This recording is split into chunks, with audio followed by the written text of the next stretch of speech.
What's going on? You're watching the Bitter Jury podcast that you are.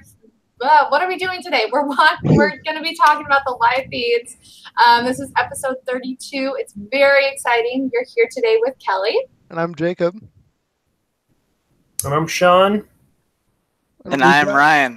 Should I? Yeah, okay. Yeah. So tell us a little bit about yourself, Ryan. Okay, so why are you here?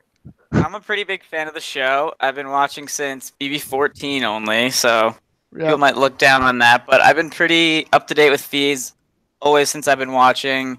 Seen all the BB Can seasons except BB Can 1.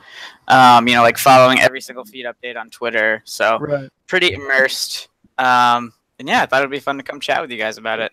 Yeah, fantastic. I mean, to be fair, I've only been watching since BB Can 5.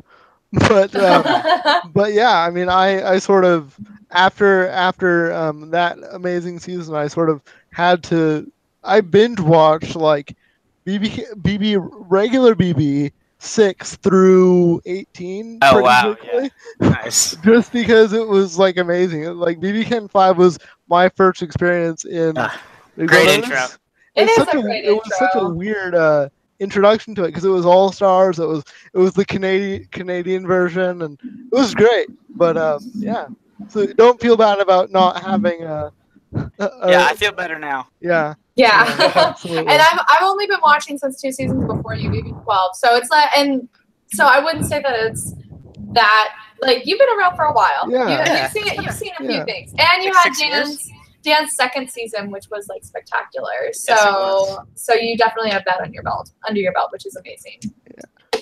So let me ask you, Ryan, since this is you, we've done sort of a cast analysis on the podcast. We've and we've seen the season start, but I just want to get a baseline. Like going into the season, who were some of your favorites, and like who did you like not gel with? Who Okay, well, are you talking about like personality-wise or like favorites to win? Okay. Game-wise. So I do a lot of fantasy drafts, and I really like to emphasize the players that know the game the most. Like they have hopefully watched a lot of seasons, and most importantly, hopefully watched a lot of seasons with live feed knowledge. I think it like really exposes you a lot more to the game.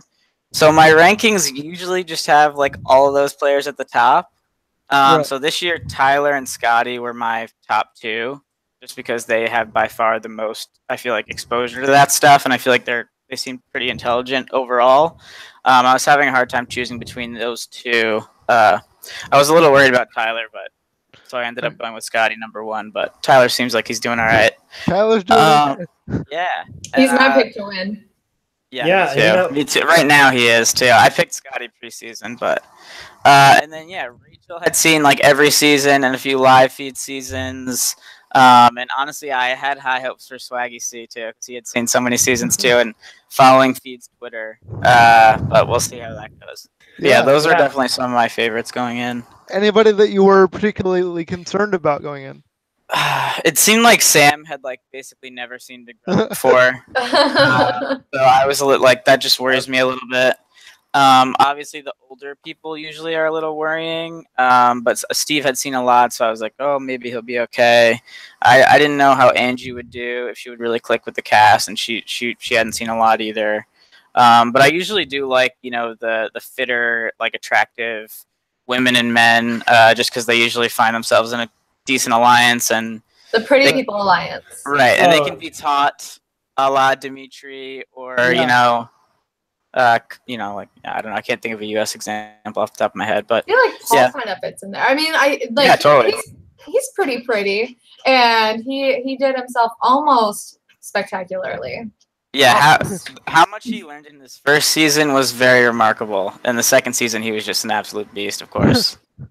Except in one area. Yeah, that's true. That's true. A key area. Probably the biggest area that you need to be important at. Yeah, that's true. Yeah, absolutely. He'd definitely like to have that area back. Oh, for sure. But we don't want to see him back for a third time for a while, I think. No, I don't think so. Right. Okay. So yeah, we got to see sort of a different kind of episode that we don't get to see very often on Sunday. It was just focused on like character development, which was sort of nice. We've had 2 weeks with these house guests, which is not the usual. We're getting to know a lot more about them, and in some cases that's great. In other cases, it's not so great. Yeah, I would say that for me, like through the episode and through the feeds, I think I'm really the most disappointed in the way that Sam's carried herself. Like I had high hopes for her going into the season just because I had typecasted her in sort of the Jordan role of the season, like in being super cute and bubbly, and that people would kind of take her under the wing. But apparently, I was wrong. She's been super abrasive with house guests and Okay, spends a lot think of about time this. Think about this. Think about this. Think about this. You go into the house and you're expecting to basically, like, I took her to be not Jordan necessarily. I was going to take her more as Donnie. Okay. And 85% of that is taken away from you, like 2 hours into you being in the house, 4 hours of you being into the house. And you basically have to stay that way for the next 2 weeks. Expect the unexpected, Kelly. I get that, but no one else has to deal with this. We haven't seen anything like this before, and I just think that it's so freaking ridiculous. Like I don't want to say that I'm disappointed in how she's been behaving, where she seems to be more on edge and more frustrated with what's going on, because she is continuing to see like everyone else is able to play exactly the game that they had planned to play, at least for the most part, versus her where she's stuck in this really large crap bag of a punishment. I think it's horrible. I will say it time and time again. And she is going to get out because of this. And it pisses me off. No. It's a very severe punishment for sure. Yeah, I mean, the punishment is upsetting for sure, because I don't think we've ever seen one like this so early on in the game. But, like, okay, I agree. I'm super disappointed with the way Sam has carried herself, too. Well, I felt like I was going to go a different direction with that, but I think you were saying you didn't want to say that you were disappointed in Sam. Yeah. But I'm just going to flat out say no. I'm super disappointed in Sam, the way Sam has been, and like when she finally gets to switch from being the Sam bot, she is like, as a person, like she carries the pity pot. Like she's just kind of is like, woe's me, like I have the hardest time, and like everyone's against me because you're all playing this game and you're being fake people. What was with the you're all fucking like? What was with the you're all fucking fake? Like that's because oh my God. she missed out on valuable like social connection time in the very beginning of the game because she was forced to be a stupid robot. Like I get that you have to try to make the light of the best situation that you can, or light of the situation as best as you can. But like this is on a whole other level. Like at first, I think that she said it really well when she was like, at first it was all like fun and games, but now like the novelty of it has worn off, and she's still in this stupid punishment that has totally screwed over her social game for most everyone. But it's the way you look at it, though. I mean, the punishment's bad, but like you can get out of, you can make a punishment work for in your 2 weeks. For 2 weeks of like constantly having to do it. I think it's very reasonable for her to feel the way she feels. She just needs to know better that she can't say it, and she needs to like try to shake it off and put on a happy face for the other house guests. But like it's got to be so frustrating, and you don't want to be. No one wants to be the first one out. Their whole family's watching. No one's used to being ostracized like she's being like in real life. Like it's got to be a really shocking thing to deal with for sure. Yeah. Especially someone with her demeanor. Yeah, for sure. How pleasant she is. She is used to being like the sort of a Southern belle, but very much in conversations, and that's gonna be difficult. The thing that I keep coming back to is, isn't there a way to make being a robot in the first couple of weeks an advantage for you, so that you're not targeted? I feel like if I was made into a robot for the first 2 weeks in the game, it would be very, very easy to just focus on not making too much noise. And it seems like whenever Sam gets an opportunity, she's making negative noises. The thing is, Jacob, she was on the block at the same time. I mean, like she got put on the block, because she was basically, they used the HOH as the excuse, but that HOH comp was basically just social game. Right. They all just went for it. It really was. Yeah. And it wasn't really because at that point she had pissed them off. I think it was just, they didn't really have a connection with her. It's just easy. People are looking for easy, they don't want to make a lot of big enemies right now. And if someone has no attachments to anyone else, it's an easy target. Oh, for sure. Ryan, I have a feeling that you and I are going to get along very well. This is bad.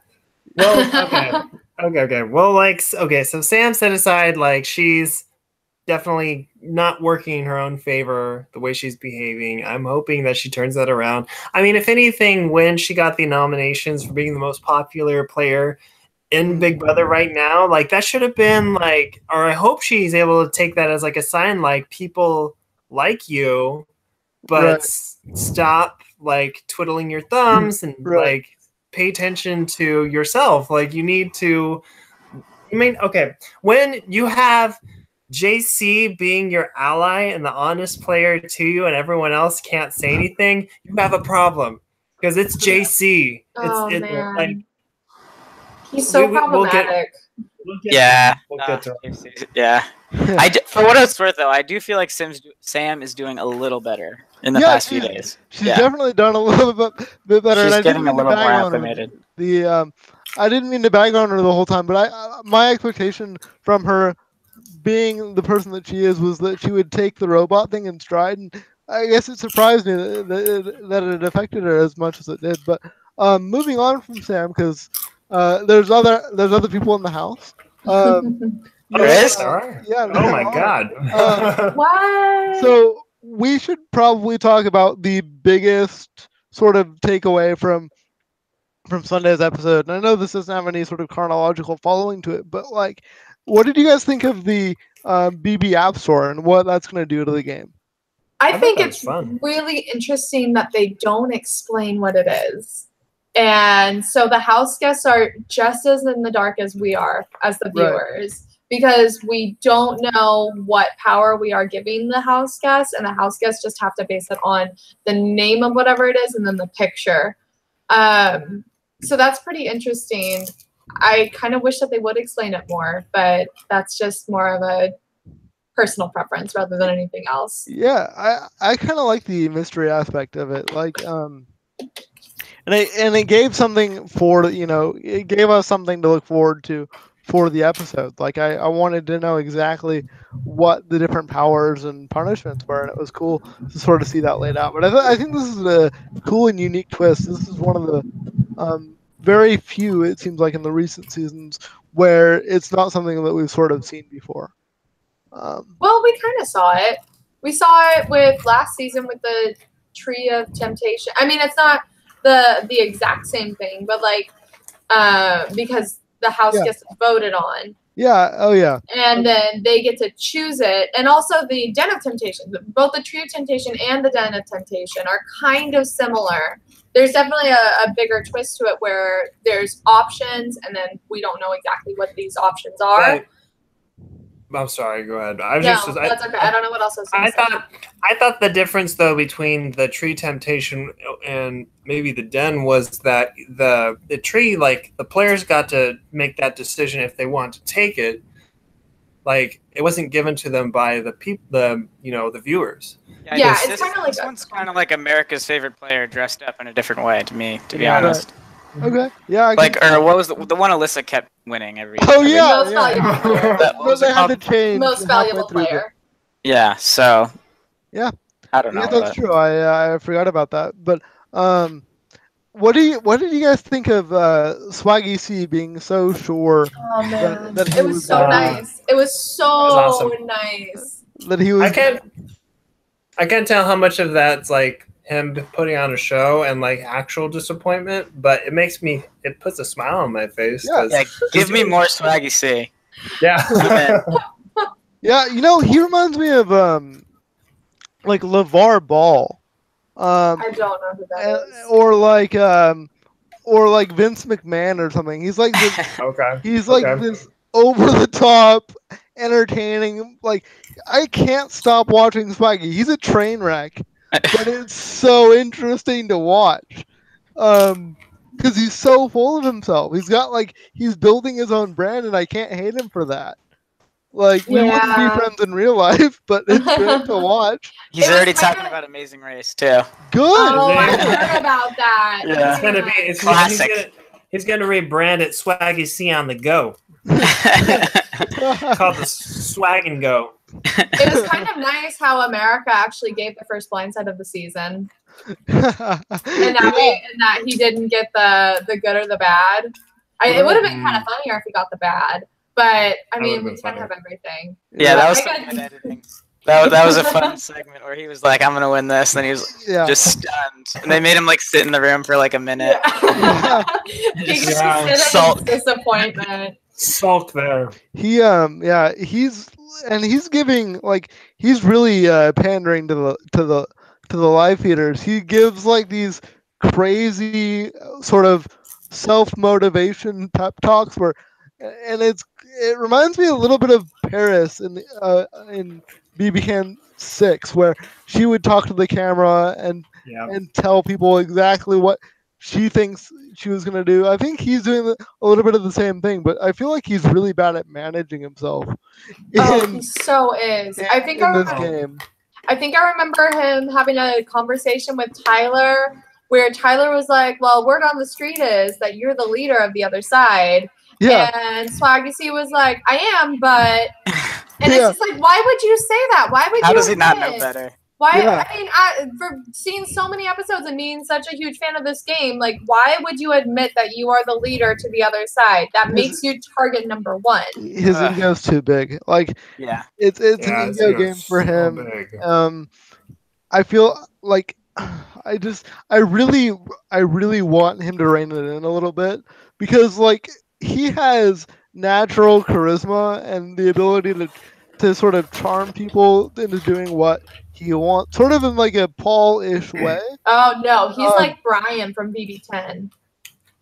First person out, worked with Dan, very charismatic as well, and he made too many deals and was out week 1 because he was caught with his pants down. Right. Not literally. But yeah, I think he just needs to rein it back in and sort of try not to be like a BB god week 1. I feel like that's the lesson that Swaggy needs to learn. Well, he definitely needs to listen to himself more, because now he's getting into a pretty romantic relationship with Bailey that he's super pissed about. Yeah, I can't tell. I mean, what do you think about showmances, Ryan? Do you think showmances are on average better for your game or worse for your game? What do you think about them? If you were to go into the house, would you showmance it up, or would you stay away from the show? To be honest, I've never had a strong opinion. I feel like it can go either way. I think you could. It's more about how good you are as a player. Right. I don't think it's so detrimental, but I also don't think it's an amazing strategy either. I think it's kind of neutral. Right. Which is not a very popular opinion with BB fans usually. No, that's totally on one side or the other. Yeah. It's totally logical. I think I remember reading something that talked about how with showmances, it can either help you, it's 50-50. You can either benefit from it or lose from it, but either way, it literally can go either way. So when people go off and say that showmances are a really bad idea, I disagree with that, but I do agree with Swaggy's idea of how showmances are bad for the guy. Yeah, the gender breakdown seems to be pretty decently thought out.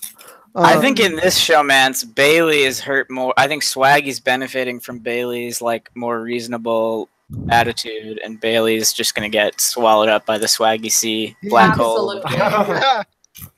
I think that's pretty accurate. What's really interesting about this season, and I want you guys to sort of talk us through these dynamics, is we have 2 very separate sides of the house right now. Do you guys like the style of gameplay? Do you want this to continue, or do you want people to be running back and forth and side flipping? And how do you think this is going to play out after after week 1, or I guess eviction 1, because the people seem to think, that like everything that happens week 1 is how things are gonna stay this season. Last season, that proved not to be true. So unfortunately, it'll be kind of interesting to see how well they adjust. But do you want to see like a strong side, or 2 strong sides sort of stay together, or do you want to see people mix and match go ahead, Ryan. All right. I actually think that for good feeds, two like a half and half house is really fun usually. Right. I mean that's, but I actually don't think that what is it, Fote or something? Yeah. What was their last name?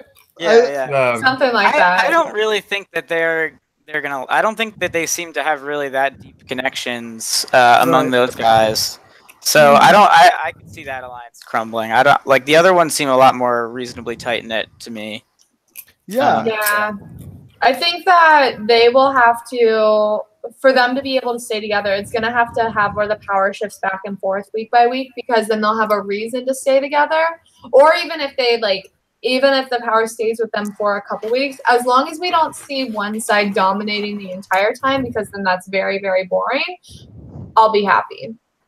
Right. Well, I think that what we're missing is the neutral chaos player, like a James or what's his name? Andy. Andy, that'd be a good one, because I think the only person I can see that's in the house is JC, who's trying to cause chaos by grabbing people's crotch. But I think I just think it's personally causing problems with everyone. But like that's always been like that character. Having that character in there has always like been the like move the plot forward a little bit. While if it stays still too much. What do you think about Casey filling that role? Do you think she'd be capable of filling the going back and forth role, or do you think she's pretty set where she's at? Yeah, I think she's pretty set with those guys, honestly. I mean, who does she really have strong relationships on the other side?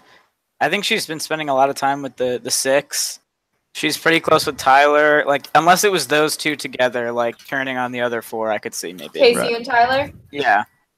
That'd be interesting. Yeah. And I could honestly see that happening, because the 4 were the first ones that joined. And so let's say like later on the 6 are still intact. You know that they're going to start to crumble and be like, okay, so we should probably get rid of Tyler. The 4 are going to say we need to get rid of Tyler first, and then we need to get rid of Casey. And hopefully they'll realize, hey, we're the 2 bottom ones on the totem pole. We need to change this up so that way we don't go home.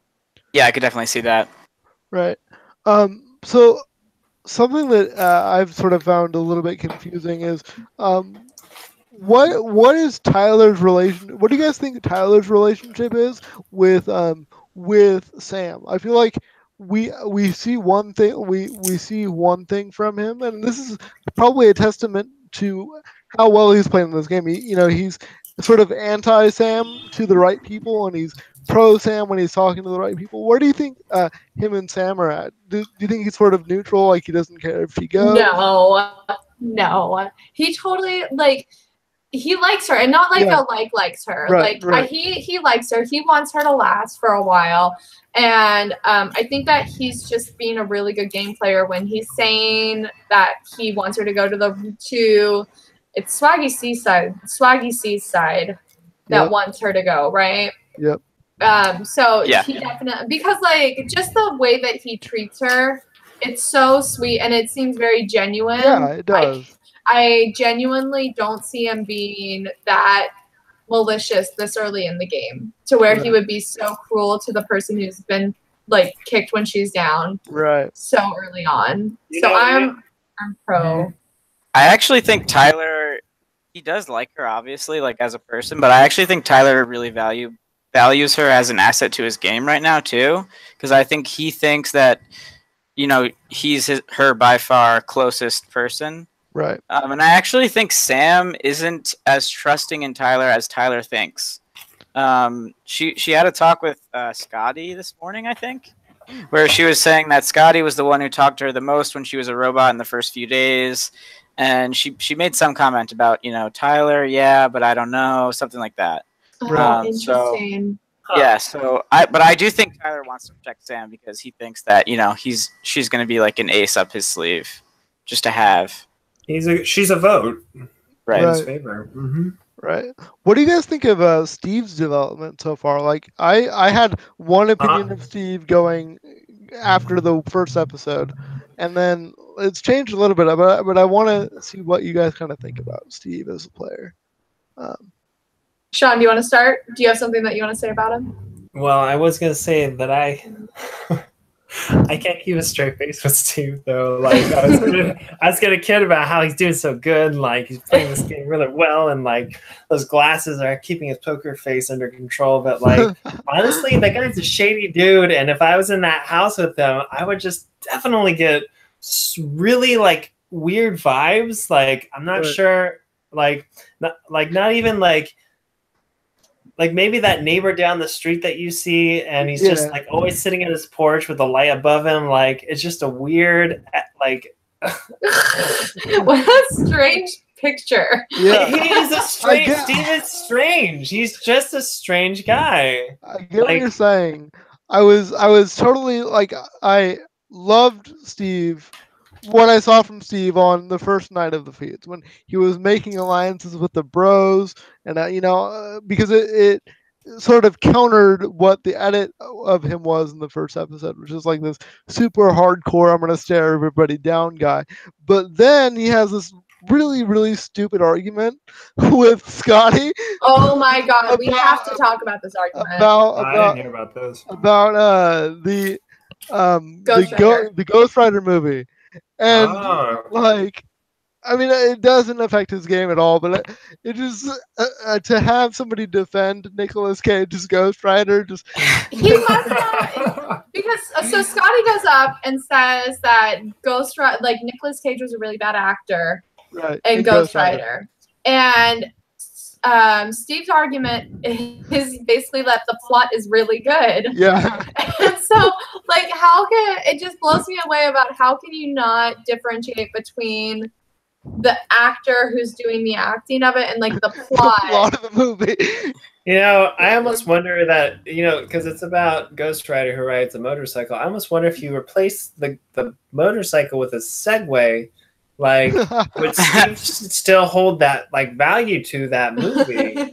Because Steve is all about the motorcycles. I just think that there's a lot of Steve in that movie he sees. It's like, I see myself riding around like the Ghost Rider. I've got as Nicolas Cage. Yeah, I see myself as Nicolas Cage. I'm Steve.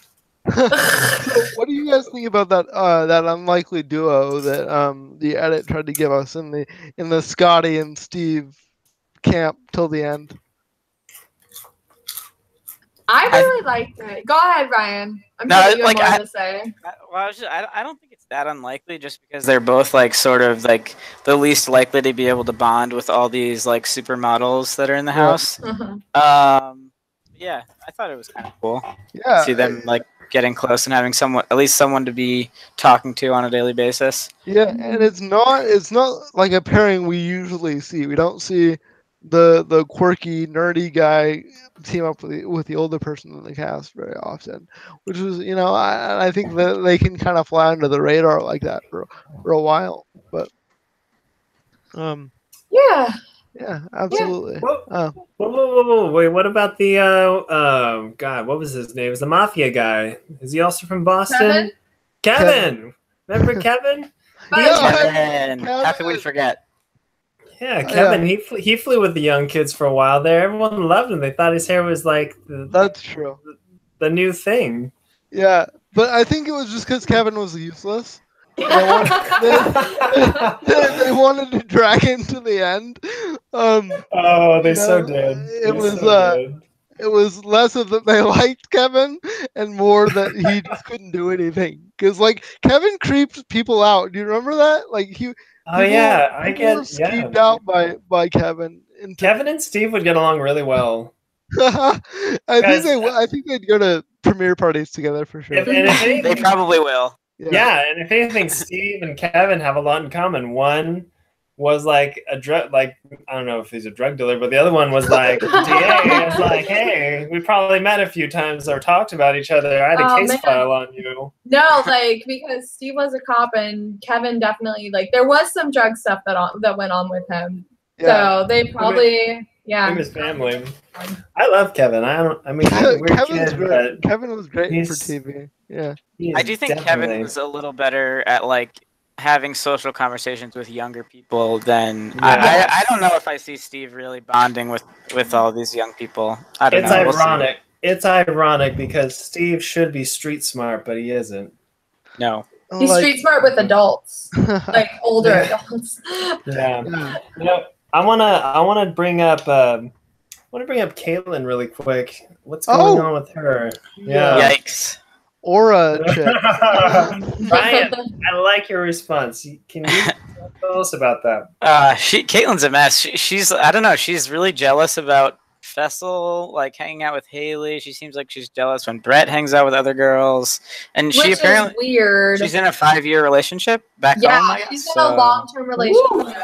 Which, and she hasn't really talked about if they're like in an open long-term relationship or not. So we kind of have to assume that they're not until otherwise stated, right? But there might be an understanding, like when you go on a show like this, that you might have to do whatever's necessary. But why wouldn't you just tell the live feeders? That way we can stop like assuming that you're not being the nicest person to your long-term relationship person.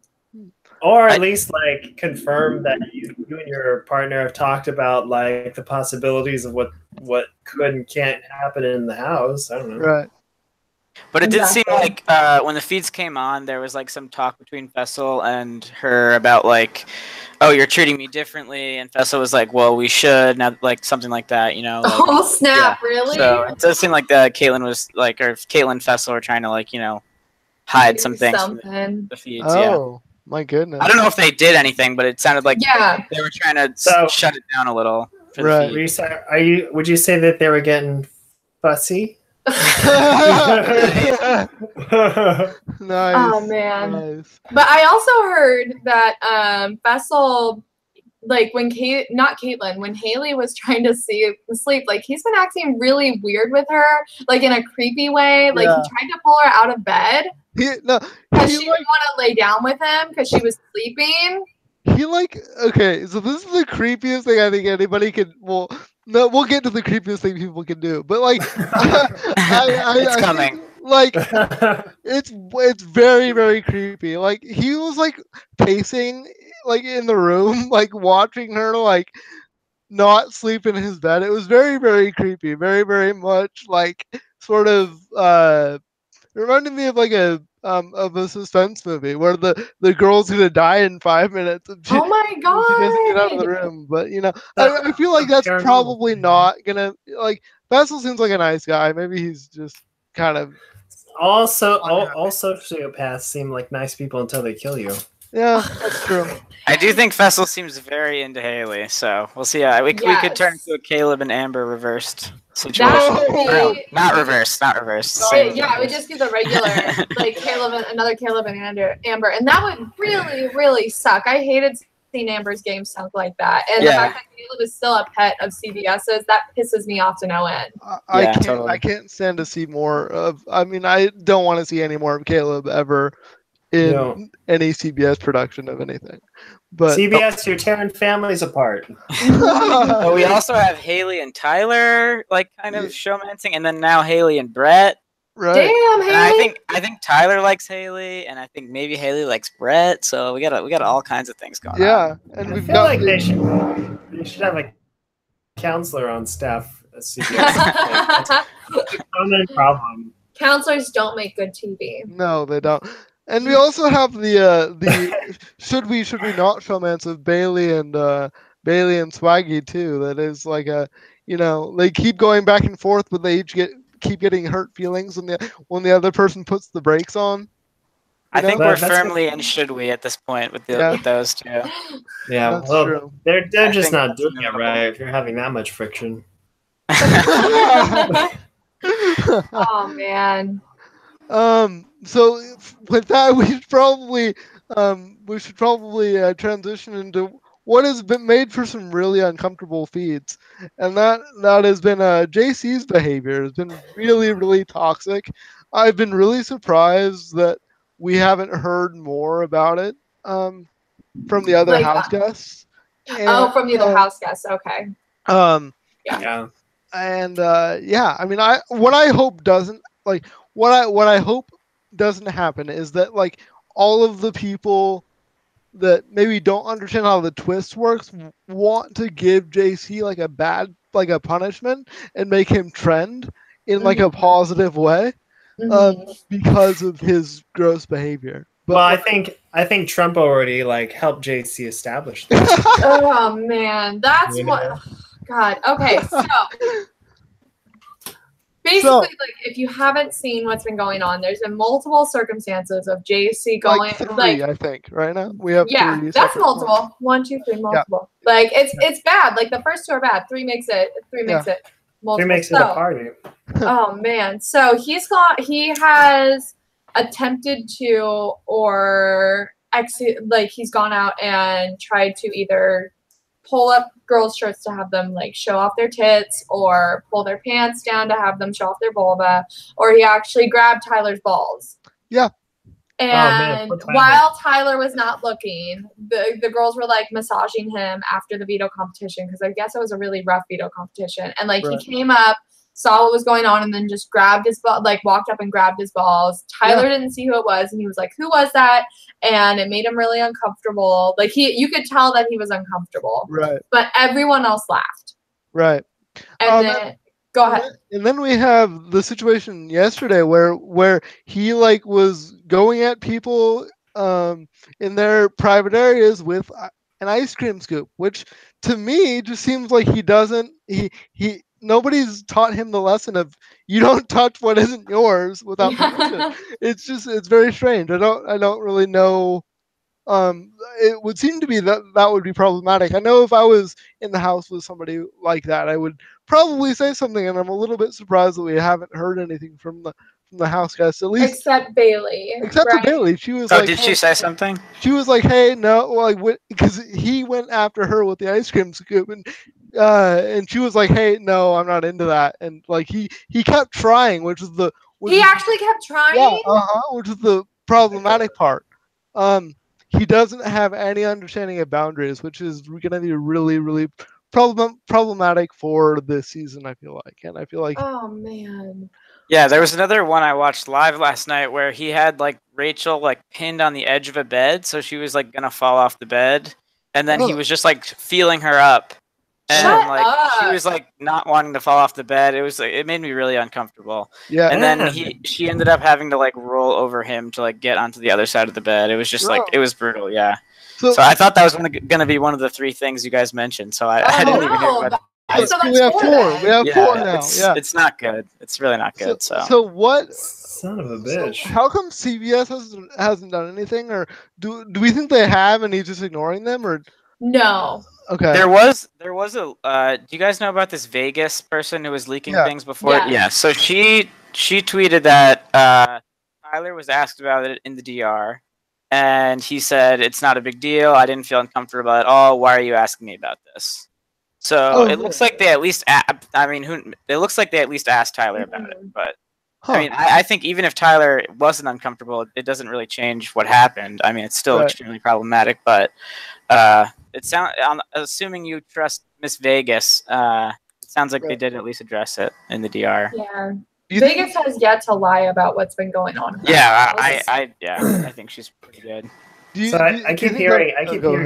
Sorry, I was confirming. So Vegas is Rachel? No. So Vegas is someone who works for production, and they post spoilers and things that are going on in the house. They used to post it on Reddit, and then there was this huge controversy that happened. And so then she got her feelings hurt and then switched over to Twitter.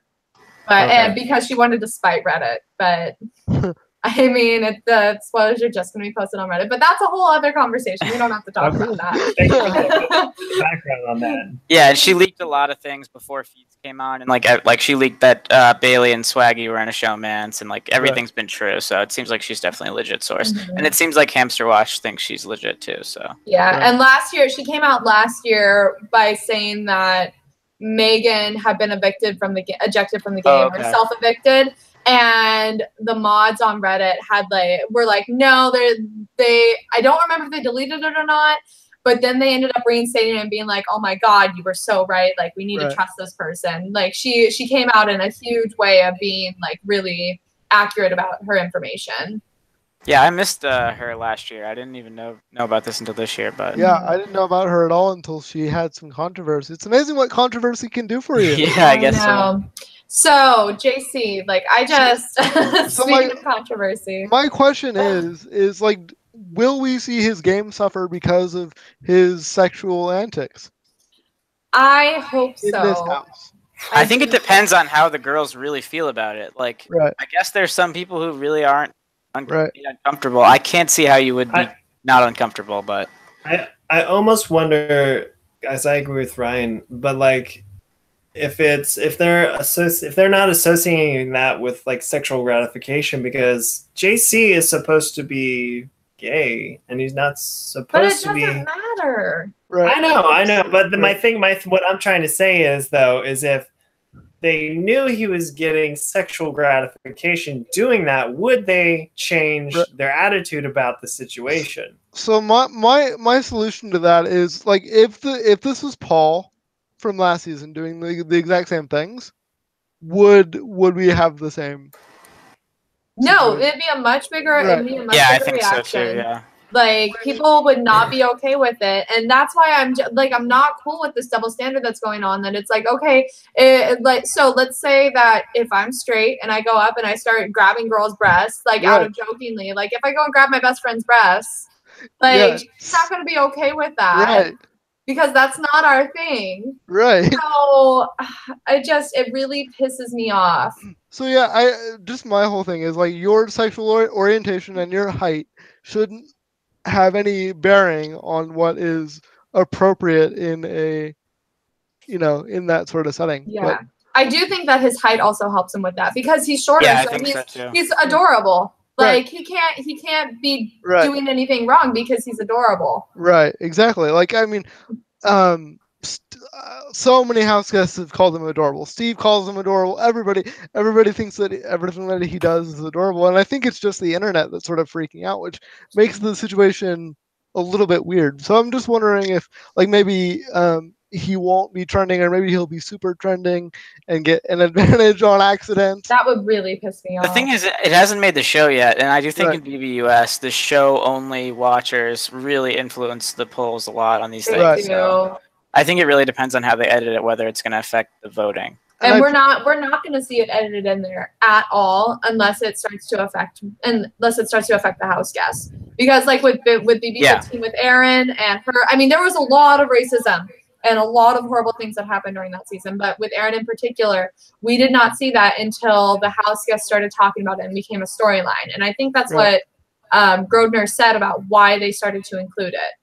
Right. We really haven't seen any of the girls talking to each other about this, or that I know of. They don't seem to be which upset. Is odd to me, but I guess. Especially like in this whole Me Too climate. Yeah. I mean, it doesn't seem like we have a lot of those types in the house, to be honest. Right. Yeah. So.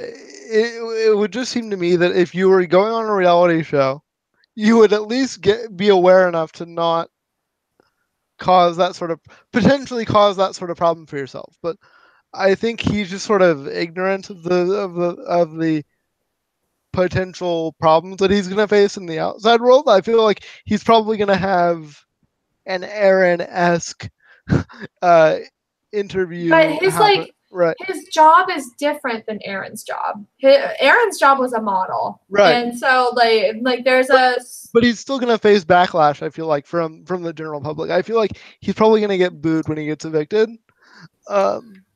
And I don't know. No, they don't allow booing anymore. Oh, dang it. Ever since BB16 Christine. Oh. And people booed for her because of what was going on. Yeah, I felt really bad for her. Remind me what happened there. I totally forget. Her and Cody were having like a flirtmance, and like she would like rub his arm, and she was married. Oh, it was very touchy on both sides. Very touchy. What she didn't clarify was that she was in an open relationship. I mean, you guys know that, right? No, because like he came on during the episode, during one of the eviction episodes. Oh, that's right. And he was like, "Yeah, I don't like Cody." See, this is why I married you, because you are a better source than where I'm getting mine. Yeah, I don't remember the open relationship thing. No, it wasn't a thing. I was just kidding. Oh, it just, oh man.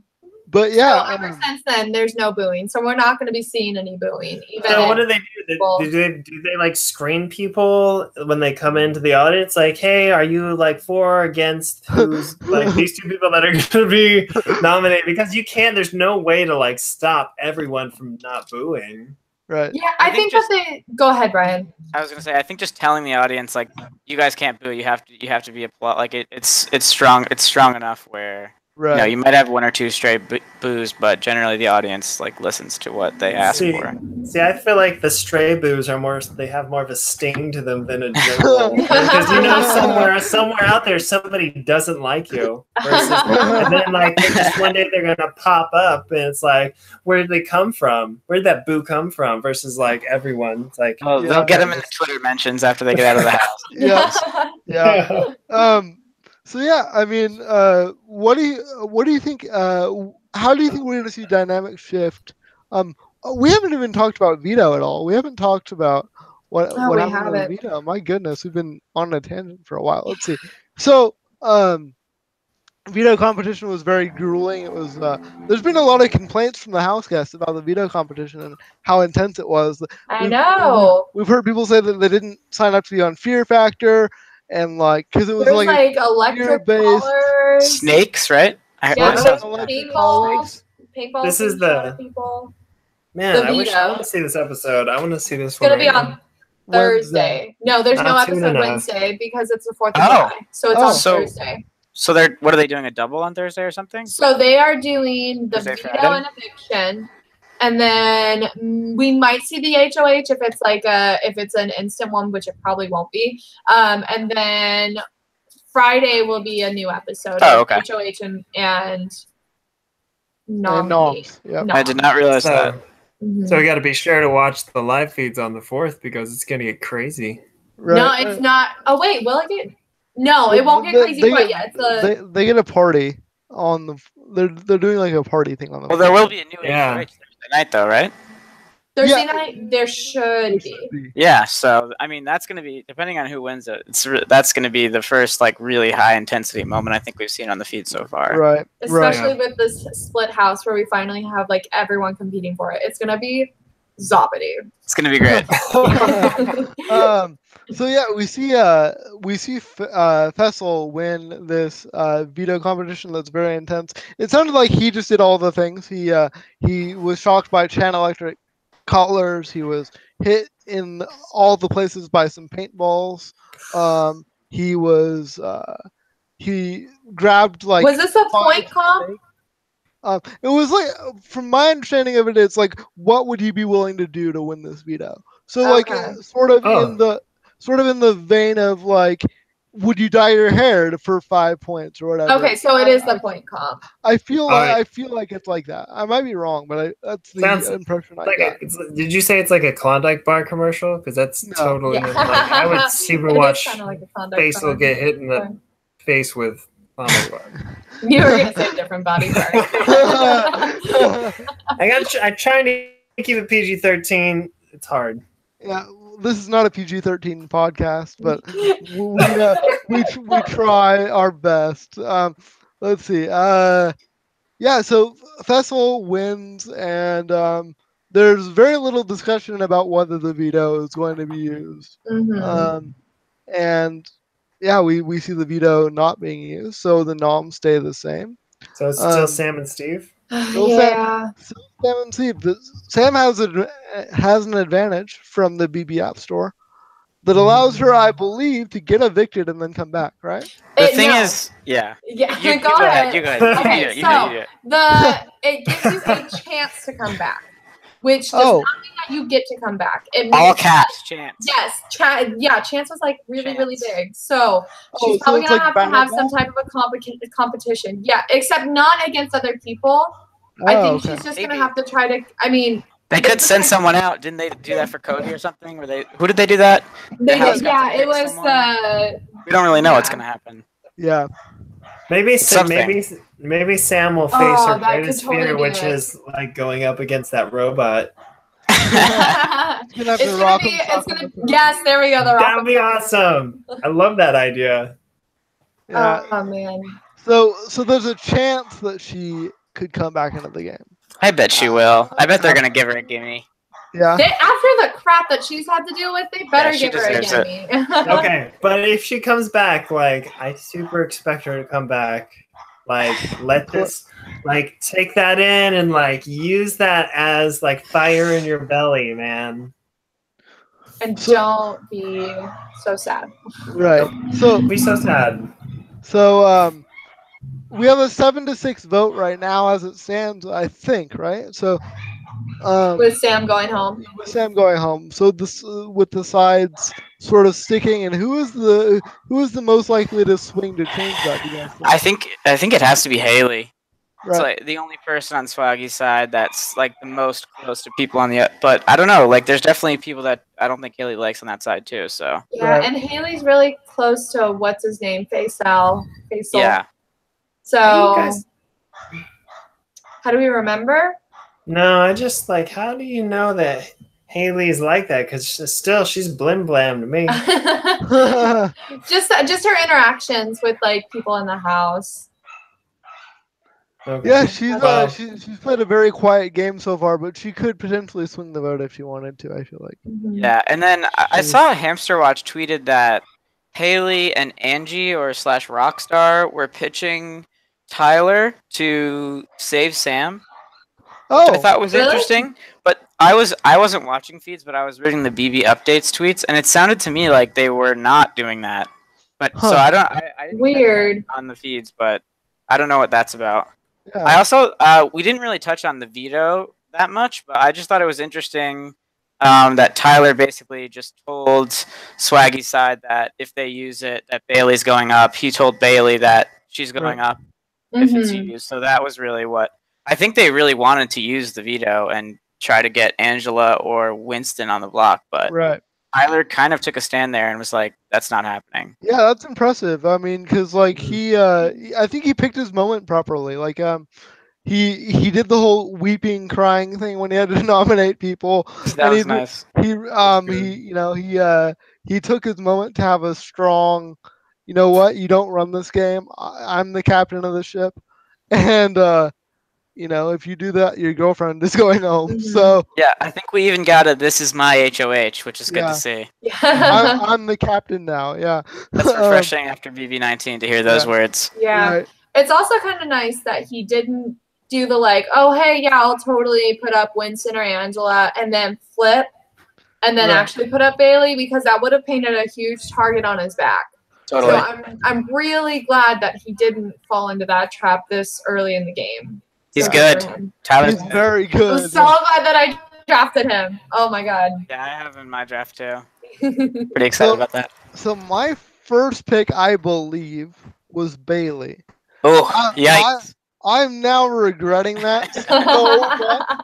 Okay, so I was so happy. Like recruit Jacob with the first pick. Come on. I was so happy with. I know it was the talking to Swaggy C and being like, "Hey, cool it with the." I was impressed by that. That's fair. That's fair. I was impressed by that. And also, I just wanted for one draft to actually have the chance to, like, have a showmance in my stable that could go like a long way.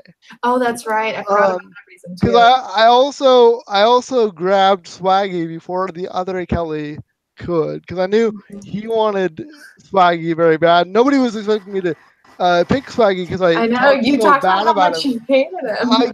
I can't stand that type of personality, but like I felt like he could win the game. I no longer feel that way, but and that's why I did not grab him, and that's why I didn't grab Sam either, because I knew that even if let's say that she does last this week, I know that she's not going to win. As much as I love her, it makes me really sad.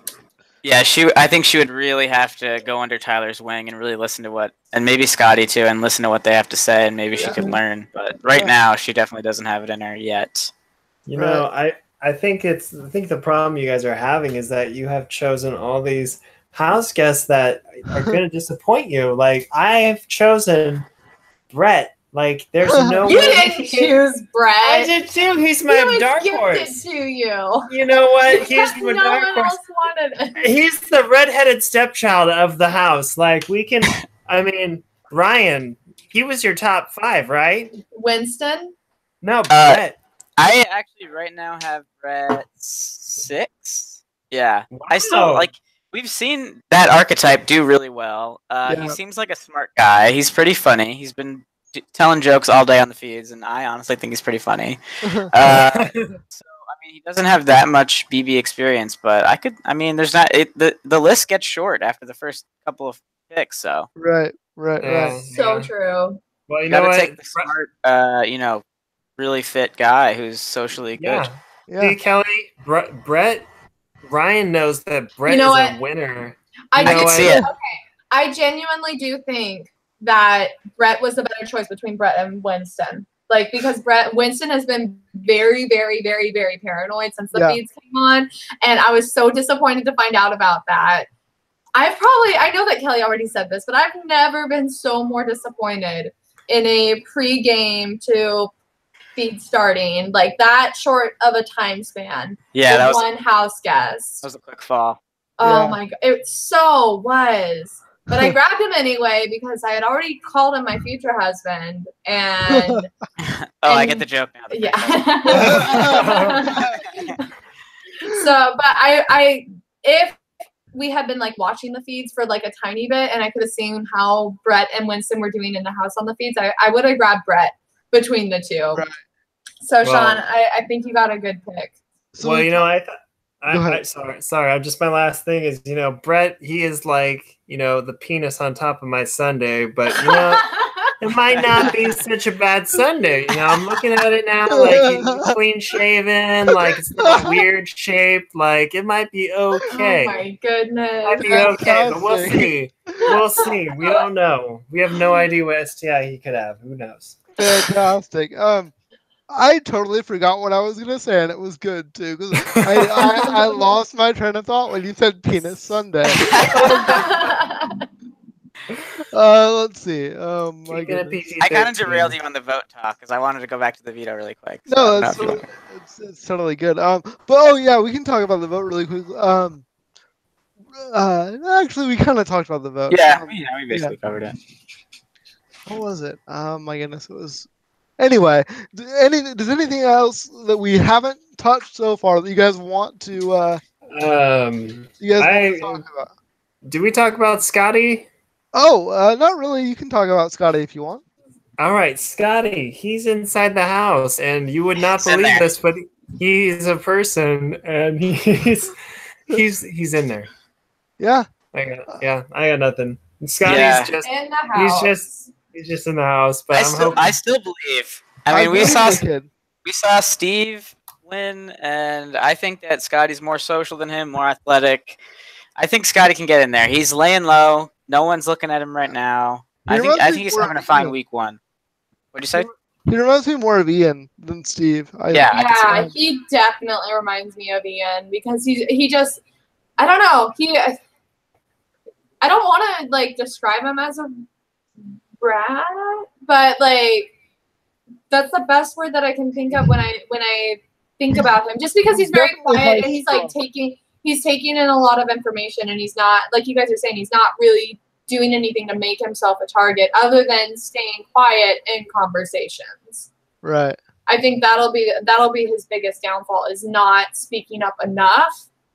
And so even if he's not playing a rat game, it makes it seem like he's playing a rat game. Yep. Absolutely. So we've on this podcast we've talked about everything from Sam to possible sexual assault to penis sundaes. To penis sundaes. I want to end this on a light note. Did you guys watch that epic Jenga game between? Oh, I didn't. I heard about it though. That was fantastic. Yeah, I didn't see it either. Steve did his best work of the season as a Jenga announcer. I hope that he gets picked up by like an esports company to commentate like gaming tournaments, because he did a fantastic job. You guys should definitely watch that. It's definitely worth it. I'll find a clip and then put it down in the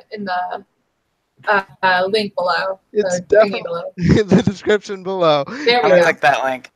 So yeah, it's definitely worth watching. I'm not much into Jenga myself, but it was an intense game of Jenga. So if you guys haven't watched it yet, definitely watch that, because with all of the craziness in the house, it's nice to have some light moments.